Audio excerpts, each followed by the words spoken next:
আজকে আমরা এখানে আসার ডিএম বা এসডিএম এর কাছে আসার মূল উদ্দেশ্য হল আমরা জানি যে রাস্তার ডিমার্কেশন যদি করে সরকার তাহলে এলাকার সকল মানুষের সঙ্গে কথাবার্তা বলে মানুষের সঙ্গে দেখা সাক্ষাৎ করলে তারপরেই ডিমার্কেশনের আইতে হয়। বা আমরা এলাকার মানুষ না মনে হয় 150 জন আছে, তার মধ্যে পার্টিকুলার 27 জনরে তারা কবে বা কোন সময় এবং কার সহযোগিতায় যে আমাদের তহসিল টিকা বা এসডিএম অফিস টিকা লোক গিয়া রাস্তার মাপাকি করে তারা আয়া বসছে আমরা জানি না, আমরা এলাকার কেউ জানি না। তো হঠাৎ করে নোটিশ যাওয়ার পরে আমরা জানতে পারি যে রাস্তা নাকি বড় হইব, রাস্তা ডিমার্কেশন করব, রাস্তার জায়গা নাকি আমাদের জুটের জায়গার ভিতরে রাস্তার জায়গা ঢুকে দিচ্ছে।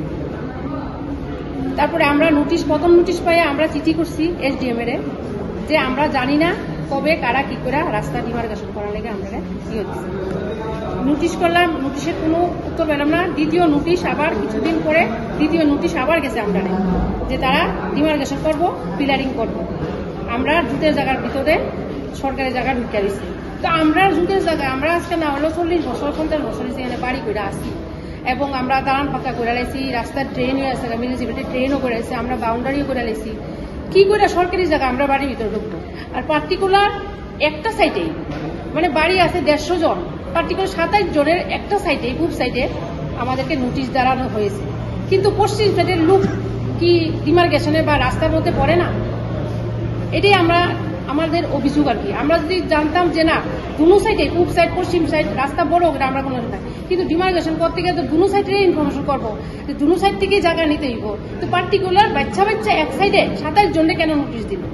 আমরা এটাই আজকে এসডিএম এর কাছে আমরা আইসি কথা কইতে, এসডিএম এর কাছে আমরা সময় চাইছি যে আমরা মিনিমাম 2 সপ্তাহ চাইছি, 2 সপ্তাহ না দেন আমরা মিনিমাম 1 সপ্তাহ দেন। আমাদের এলাকার কেউ মারা গেছে, কেউ হাতে প্রথম নোটিশ আইসে পরে তিনি 2 দিন পরে মারা গেছে, আমার মা মৃত্যু সজ্জা, এবং আমাদের এলাকার প্রত্যেকটি বাড়িতে একজন ছেলে একজন মেয়ে, ছেলে মেয়েরা বাড়িতে নাই, বয়স্ক। আমার সঙ্গে যে নাম কয়েকজন মহিলা এসছে তারা সবই বয়স্ক, তাদের দেখবেন তারা হাঁটতে পারেন, একবার সিঁড়ি দিয়ে উঠছে সকাল 10টা, এখন অব্দি তারা সিঁড়ি দিয়ে নামবো কিভাবে তারা চিন্তা করতেছে, লুকেই নাই যে আয়াসা করবো। তো আমরা চাই যে আমরা 2 সপ্তাহ টাইম দো। এসডিএম এর কাছে গেছি, এসডিএম কি কারণে আমাদেরকে সময় দিতেছে না, এটার পেছনে কি আছে মূল কাহিনী আমরা কিছু জানি না, কিন্তু আমরা সময় যেন দেয়। আমরা এটাই আমাদের ডিএম এর কাছে আবেদন করেছি, এসডিএম এর কাছে করেছি, এসডিএম দিতে না বলছে, এখন ডিএম এর কাছে আইসি, ডিএম এর সঙ্গে দেখা হয় না, এখন আমরা দেখা করার লেগে বই আসছি বিকাল 4টা, এখন 2টা বাজে 3টা বাজেছে। এসডিএম কি দেখা করেছেন না? দেখা করছি, তাই না সময় দিত না, তাই না। নোটিশে কতদিন সময় দেওয়া হয়েছে? আমরা তো 19 তারিখ আমরা ডিমার্কেশন তারা যাইব, তাইলে এইটুই কইছে যে 19 তারিখে আমরা যাই, আপনারা আমরা লোক সহযোগিতা করেন, বাকিটা পরে দেখুন। কিন্তু আমরা চাইছি যে এলাকার সব মানুষ একত্রিত হোক, রাস্তা তো সবাই। কোন জায়গাটা এটা ইন্দ্রনগর বাংলা মাঠ এলাকা। আপনার নাম? আমার নাম সেবিকা দাস। মৃত ব্যক্তির নামে জুড়ি হয়েছে, এই ব্যাপারে কি করবো, কি করে সরকার করছে যুগল কিশোরী দেবীর নামে নোটিশ, এটা আমরা কি কোনো সরকার দেখা যাক কি করা যায়। ওই তো আমাদের ওই জায়গাতে এসডিএম এর সঙ্গে আমরা সবাই দেখা করতে এলাম।